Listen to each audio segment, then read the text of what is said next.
I may have had a little peek at the team sheet as I was on the way in, and I was very surprised because Ilyachenko was on the bench, new captain. Mm-hmm. Why name him captain if you're not going to start him in the first game? Just have a Korean player as captain and have him as one of the vice captains, one of the many vice captains that seems to be a trend now. You have one captain and then about 16 different vice captains. But it was a 4-4-2. Alex Su challenging his Mike Bassett. So there he went with Kim Ju-sung alongside Osmar at centre back. There's a lot of candidates there at Seoul. Gwon-wan-gyu, Lee Han-bom, Hwang Yun-soo, who I saw collecting his free tickets on the way in. He didn't look very pleased that he wasn't in the squad. And the girl behind the desk didn't recognise him, so he wasn't best pleased about that. But they have got options there when all fits. And also, I wanted to see who was going to be the fullbacks that Anixu picked because they signed two new ones, one on each side, Pak Soo-il and Lee Shi-young. Neither started. Lee Shi-young was on the bench. Instead, it was Lee Tae-sok on the left, and Kim Jin-ya moved over to the right, obviously playing against his old club, Incheon United. And also, Seoul have obviously bought several wingers, but they instead went for Na Sang-ho on the right. And Im Sang-hyub, who was wearing the captain's armband, new signing, he started on the left.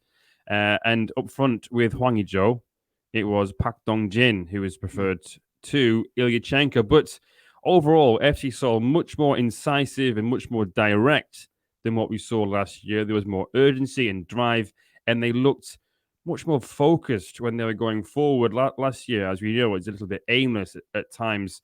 Im Sang-hyub, very, very good. He definitely deserved his goal. They have needed someone like him who isn't afraid to have a go. They like to try and walk the ball in at times last year. His shot was from distance, and also it was Seoul making the most of an error from the other team. Usually, or often, it has been the other way around. The second goal came after a spell of pressure. Seoul had a fair few corners, but finally one landed on the head of a Seoul player. The cross from Ki Sung-young and Kim Ju-sung headed it in. You have to say it is a bit of an error from the goalkeeper, Kim Dong-hon. He's usually very, very solid. He came out, he flapped, and he wasn't getting anywhere near it. In terms of the main event, I suppose you could say, Hwang Ui-jo, his debut, he had 3 shots, 2 on target. He forced a couple of good saves from Kim Dong-hon. His second of the afternoon in particular, when Seoul tried to hit into it on the counter-attack. Park Dong-jin ran more or less the whole length of the pitch on the counter. He squared it over to the other side to Hwang Ui-jo. He cut in, he shot left-footed, but it was a great save from Kim Dong-hon. Seoul, very, very good, but it got a little bit edgy towards the end. Oban Sok, your new best mate, Matthew, he scored a cracking half volley. He was, yeah.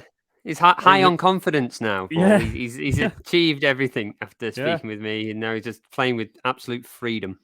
He got first interview in English, a new contract, and then he scores all in the same week. Yeah. I mean, he just put them in order. First? That's all we got to ask him next week. Which one was your best?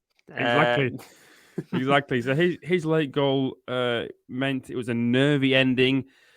They had to make some substitutions, bring on some more defenders. They brought on some more they brought on Gwon-wan-gyu, but his headed clearance was what led to the goal. They also brought on Lee Shi-young, a little bit of pace at fullback as well, just to sort of keep the legs going.